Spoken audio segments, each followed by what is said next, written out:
इस बार मैं semester third का रिव्यू दूंगा। हाँ, मुझे पता है कि मैंने काफ़ी लेट कर दिया है। मुझे ये रिव्यू करीब 5 महीने पहले दे देना चाहिए था। थर्ड सेमेस्टर में आपके पास चार चॉइसेस होती हैं। चार सब्जेक्ट्स की चॉइसेस हैं और चारों के चारों आप अपने आप से चूज़ कर सकते हैं। सो मोस्टली एक कॉमन पूल होता है जिसमें CS और सॉफ्टवेयर सिस्टम्स दोनों ही चूज़ कर सकते हैं चार सब्जेक्ट्स। इससे पहले के जितने भी सेमेस्टर्स थे, सेमेस्टर सेकेंड और सेमेस्टर फर्स्ट, उसमें आई गेस एक एक सब्जेक्ट चूज़ करा जा सकता था।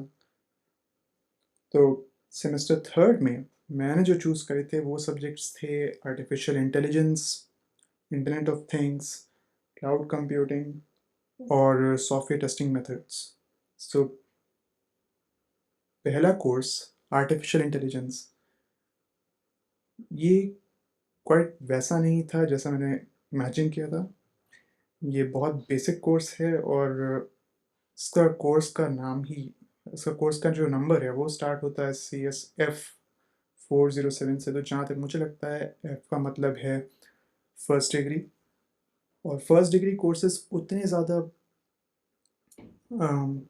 रिगरस थिंकिंग वाले नहीं होते हैं या फिर ज़्यादा एडवांस नहीं होते हैं। तो ये काफ़ी बेसिक कोर्स था और मोस्टली इसमें जो भी क्वेश्चंस थे या फिर जो कुछ भी इसमें एक्सपेक्टेशंस थी क्वेश्चंस के रिगार्डिंग, वो बहुत ज़्यादा टेक्स्ट बुक रिलेटेड था। तो अगर आपने वो सब याद कर लिया, आपको रटा हुआ है, मुझे ऐसा पर्सनली फील हुआ कि वो ज़्यादा मार्क्स फेच कर रहा था।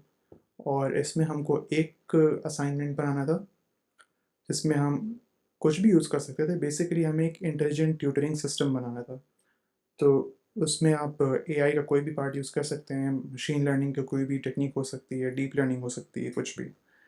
तो हमने एक इंटेलिजेंट ट्यूटरिंग सिस्टम बनाया। उसमें हमने कोई स्पेसिफिक एल्गोरिदम यूज़ नहीं करी थी, कोई बैक प्रोपगेशन कुछ भी नहीं, कोई डीप लर्निंग नहीं, कुछ भी नहीं।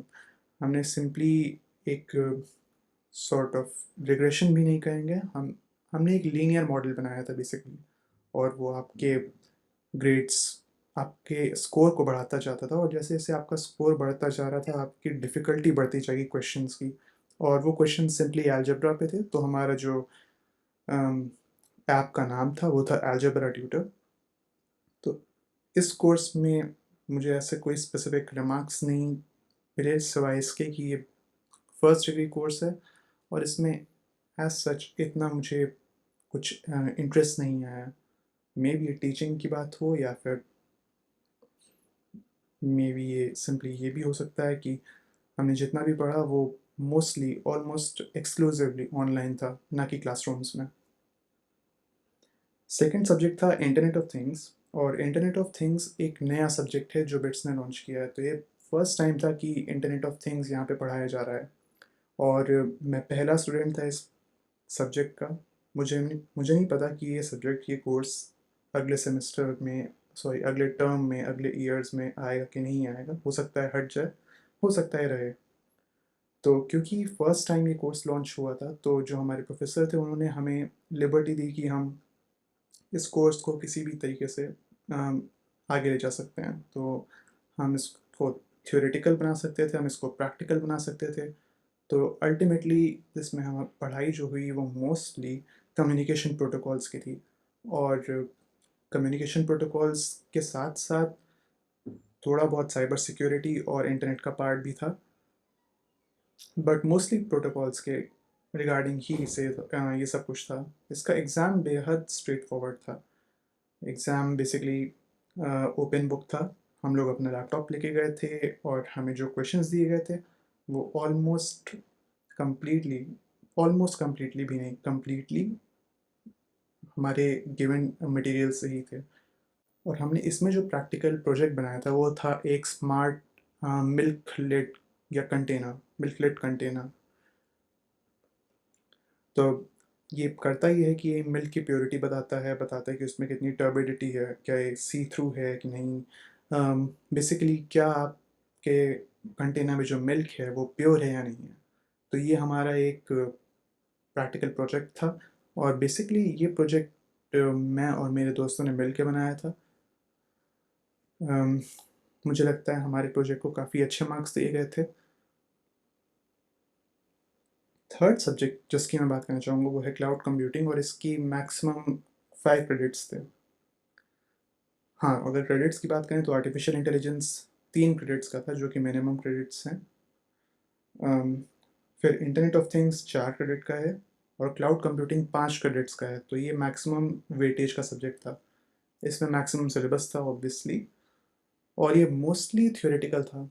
इसमें जो प्रैक्टिकल एस्पेक्ट था उसमें ये था कि हमें अपाचे स्पार्क, हडूप, काफका, और मेरे केस में पर्टिकुलरली जो मैंने इम्प्लीमेंट किया था वो था अपाचे स्टॉर्म, जो कि रियल टाइम डेटा को प्रोसेस करने के लिए है। सो बेसिकली हमें यही सब चीज़ें इम्प्लीमेंट करनी थी। एग्जैक्टली क्लियर नहीं थे इंस्ट्रक्शंस कि हमें क्या इम्प्लीमेंट करना था और हमें क्या बनाना था। तो हमें जैसा समझ में आया हमने वैसे इम्प्लीमेंट किया। जो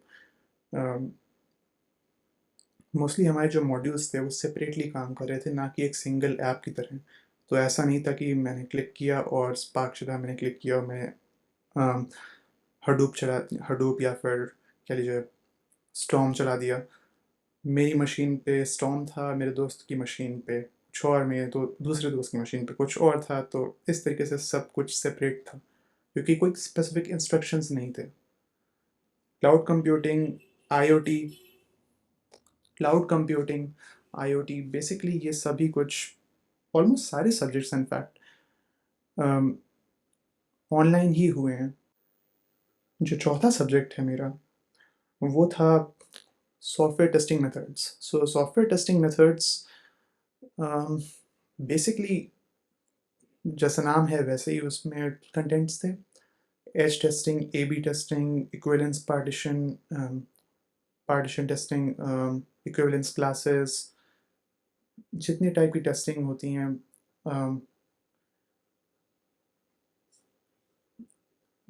बेसिकली डिफरेंट टाइप्स के टेस्टिंग मेथड्स थे उसमें। और इस सब्जेक्ट में एक इंटरेस्टिंग बात, प्रोफेसर की एक इंटरेस्टिंग बात ये थी, सब्जेक्ट के प्रोफेसर की, कि उन्होंने जो भी असाइनमेंट्स दी वो इंडिविजुअल असाइनमेंट्स थे। तो बाकी सारे सब्जेक्ट्स में जहाँ पर असाइनमेंट बने वहाँ पे ग्रुप्स में हुआ असाइनमेंट। लेकिन जब ग्रुप असाइनमेंट होता है तो फिर हमें ये नहीं पता चलता कि किसने कितना कंट्रीब्यूट किया है। तो या तो सबको बराबर से मार्क्स मिलते हैं, या फिर पूछा जाता है कि आपने खुद कितना कंट्रीब्यूट किया, और फिर कोई ये नहीं चाहेगा कि उसके मार्क्स कम हो। कुछ लोग ऑनेस्टली बोल देते हैं कि हाँ, मैंने थोड़ा कम कंट्रीब्यूट किया है, कुछ लोग बोलते हैं कि मैंने ज़्यादा किया है, या फिर कुछ लोगों में इतनी ऑनेस्टी होती है। लेकिन मुझे नहीं लगता कि वो उतना फेयर वे है। लेकिन सॉफ्टवेयर टेस्टिंग मेथड्स में हमें स्ट्रेट फॉरवर्ड बोल दिया गया कि कोई ग्रुप असाइनमेंट नहीं होगा, सबके अपने अपने असाइनमेंट्स थे, तो सबको खुद से ही करना था। इवन क्वेश्चन जो आपको असाइनमेंट में मिलने वाला था वो भी चूज़ करना रैंडमली था। मतलब आपको कोई नंबर पिक करना है। कुछ इस तरीके का प्रोसेस था, आपने कोई नंबर पिक किया और फिर मॉड्यूलस दूसरा नंबर था, और जो रिजल्टेंट नंबर था आपको वो वाला क्वेश्चन नंबर चूज़ करना था। तो पूरे बैच में जिन्होंने सॉफ्टवेयर टेस्टिंग मेथड्स चूज़ किया था उसमें से मुश्किल से 3 लोग थे जिनको, हाँ 2 लोग थे जिनको मेरा वाला क्वेश्चन मिला था। जो क्वेश्चन मुझे मिला था वो केवल 2 लोगों को और मिला था, तो 3 टोटल। सो 2 से 3 लोग कह सकते हैं जिनको सेम क्वेश्चन मिला होगा। बाकी सब डिफरेंट थे, लेकिन हम लोगों ने फिर भी इंडिविजुअली ही किया था। भले ही मैंने ग्रुप फॉर्म करने की कोशिश करी, लेकिन हम लोगों ने इंडिविजुअली किया था। थर्ड सेमेस्टर का ओवरऑल मेरा रिव्यू ये है कि इससे मुझे बस वहाँ का एक ग्लिम्स मिला। मैं केवल 2 महीने के लिए पिलानी गया, मुझे वहाँ का एक छोटा सा ग्लिम्स मिला कि वहाँ की लाइफ कैसी हो सकती है अगर आपके पास टाइम हो, अगर प्रॉपरली वहाँ पे ऑफलाइन क्लासेस हों। तो हाँ, ये सब काफ़ी नॉलेज को कंट्रीब्यूट कर सकता है। बट जिस तरीके से हमारा अम, जिस तरीके से हमारा ये थर्ड सेमेस्टर हुआ, और इससे जैसे प्रायर सेमेस्टर्स हुए थे, फर्स्ट और सेकेंड सेमेस्टर, जो कि 3-3 महीने के हो गए थे, तो उनकी वजह से मेरे पास समर इंटर्नशिप का कोई टाइम नहीं था। और फाइनली जब बात आती है प्लेसमेंट्स की, तो थर्ड सेमेस्टर के ग्रेड्स मैटर करते भी नहीं हैं। तो इसलिए कई लोग थर्ड सेमेस्टर को एकदम ईजिली ले रहे थे, सिवाय उनके जिनका ऑलरेडी प्लेसमेंट नहीं हुआ था, क्योंकि उन्हें फाइनल ग्रेड के लिए भी थर्ड सेमेस्टर ग्रेड्स चाहिए थे। फाइनल ग्रेड मतलब जो ग्रेजुएशन के बाद मिलेगा, पोस्ट ग्रेजुएशन के बाद। लेकिन जिनका प्लेसमेंट ऑलरेडी हो चुका था, मैक्सिमम, ऑलमोस्ट मैक्सिमम लोग थर्ड सेमेस्टर को उतना सीरियसली नहीं ले रहे थे जितना उन्होंने फर्स्ट और सेकेंड सेमेस्टर को लिया था। ये इसलिए क्योंकि प्लेसमेंट के टाइम पे केवल फर्स्ट ईयर के CGPA को देखा जा रहा है, और मैं थर्ड सेमेस्टर में केवल 2 महीने के लिए गया हूँ कॉलेज। फर्स्ट टाइम जब मैं कॉलेज गया था वो था सितंबर में, दिवाली से पहले। 1 महीने मैंने वहाँ पे स्टे किया। मेरे पास एक डबल रूम था जिसमें सिंपली मैं था, और मैंने मिड टर्म एग्ज़ाम्स दिए थे। हमारे पास ऑप्शन था कि हम मिड टर्म एग्ज़ाम को पोस्टपोन करके उसको थोड़ा सा लेट दें, और हमें कोई रीज़न देने की ज़रूरत नहीं थी। हम सिंपली कह सकते थे कि हमें अभी नहीं देना है, हम बाद में देंगे। फिर दिवाली के टाइम पे मैं वापस घर चला गया था, और उसके बाद फिर मैं वापस आया तो दिसंबर के टाइम पे आया था। 26 नवंबर के अराउंड मैं आया था, और दिसंबर 23 तक मैं रहा था वहाँ पे। तो उस टाइम हमारे कॉम्प्रिहेंसिव एग्ज़ाम्स हुए थे।